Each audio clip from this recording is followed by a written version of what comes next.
Here's a reason to grab those lace placemats and table runners you always see at the thrift store. Start by mixing up your solution, 2 parts white school glue to 1 part water.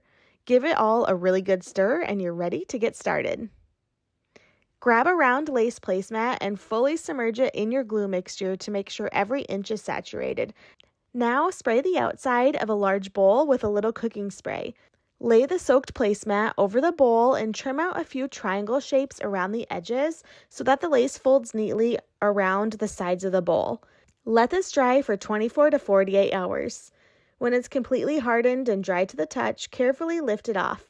And just like that, you've made a gorgeous lace bowl. It's perfect for holding keepsakes on a shelf, and you can make these in so many different sizes with different lace. Our next project starts with a lace table runner and a small balloon.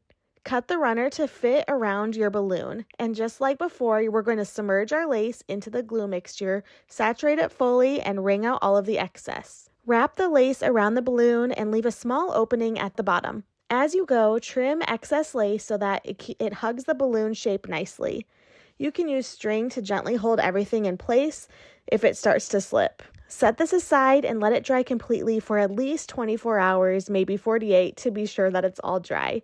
Once hardened and dry to the touch, pop your balloon and carefully remove that balloon from the inside of your lace shell. Now you have a delicate lace globe. To finish things off, tie on a string, tuck in a little faux greenery, and hang it from a ceiling hook. The result is a dreamy lace planter that's light, airy, and full of vintage charm. Grab some cork placemats. While the polka dots are really cute, I want to give them more of a pretty, flowery look. To start this project, I want to paint the back sides of the placemats white. I'm going to be decoupaging over this side, so I need a nice, clean and bright surface for under the napkins. Now that the paint is dry, it's time to start working with the napkins. These napkins are 3-ply, and I only need the top ply that has the pattern on it. They can be a little hard to separate, so I'm going to use 2 small pieces of low-tack painter's tape to help take the layers apart. With the napkin layers apart, I want to start to lay them out and figure out where I like them. I really don't want any straight edges on the placemat, so I'm going to give each napkin a little bit of a softer look. I can use a fine paintbrush and water to do this. Now that my napkins are ready, it's time to start attaching them to the cork placemat. I'm using a transfer and decoupage gel, and first I just want to brush on a very thin layer wherever the napkin's going to go. It's really important not to use too much when you're doing this. I can lay the napkin down now, and it's quickly going to stick to the decoupage medium. To smooth it out, I can just use other layers of the napkin that I didn't need. I can crumple those up. I can also use my hand or a piece of balled up cling wrap. Now that the decoupage medium is dry, I can start to remove the excess pieces of napkins. I'm using a gritty piece of sandpaper, and by swiping it down over the edges, I'm essentially cutting off the excess. The final thing I need to do is brush a layer of the decoupage medium over the entire surface. This is going to seal it all so that it doesn't get stained or ruined. I love how pretty these cork placemats are now. They add such a perfect pop of color and some flowers to my table. Take a bowl and cover the bottom in plastic wrap.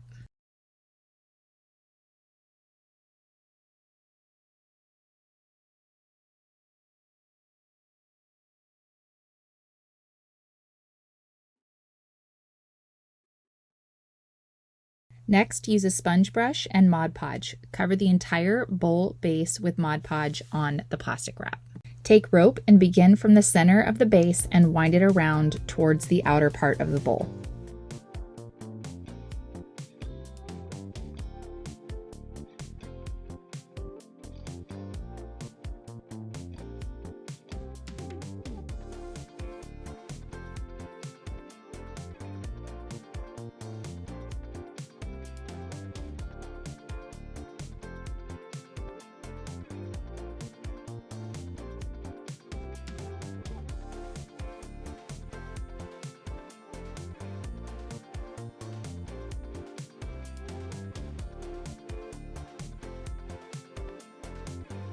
Once completely dry, remove rope layer from the bowl and any excess plastic wrap. There you have it, a cheap way to create your own easy modern DIY storage and decor bowls for your home for less than $15. I'm going to take this 1/4 inch sisal rope and I'm going to begin with some hot glue, and I'm just going to glue just at the end here, and then I'm going to start rolling in my rope nice and tight. I'm going to continue rolling, but I'm going to make sure that I add hot glue every single step of the way. I want my mat to be nice and secure, so I have to make sure that I glue every single turn that I make.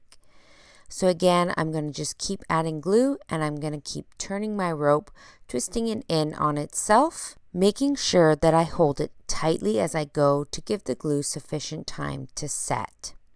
I'm going to continue doing this until I've wrapped the rope around at least 15 times. So I'm just finishing up here. I have my large circle here, and I'm going to glue this big long piece around, and I have 15 passes of my rope.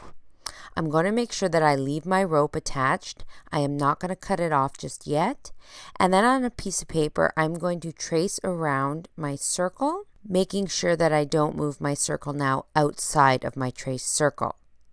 Then I'm going to take a ruler and I'm going to mark out 2 inches from the outside of my rope circle all the way around here. So I'm just going to continue marking 2 inches all around my rope circle.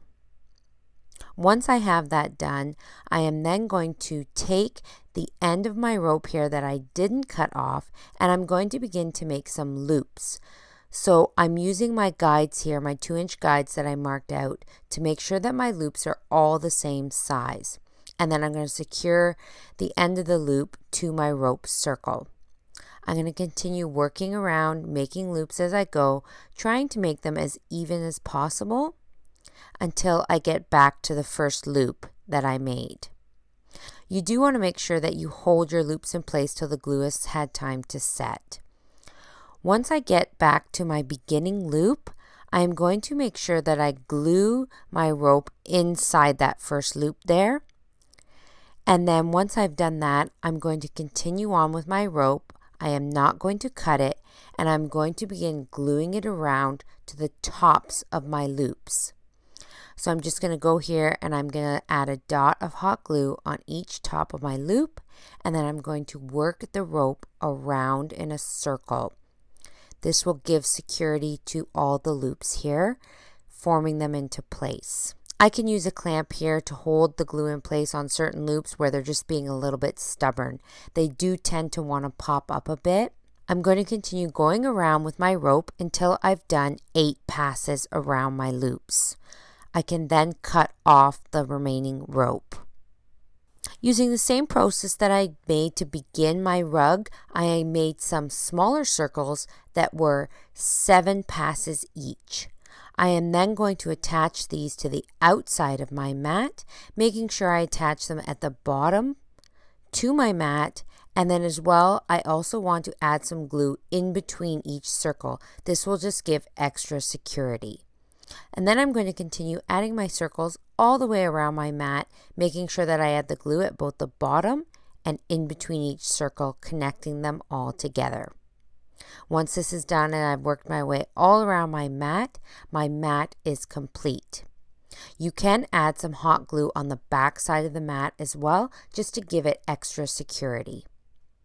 With my mat complete, I can set it up in my space. I tried a couple areas in my home, but ultimately I thought it was the perfect fit for my bathroom.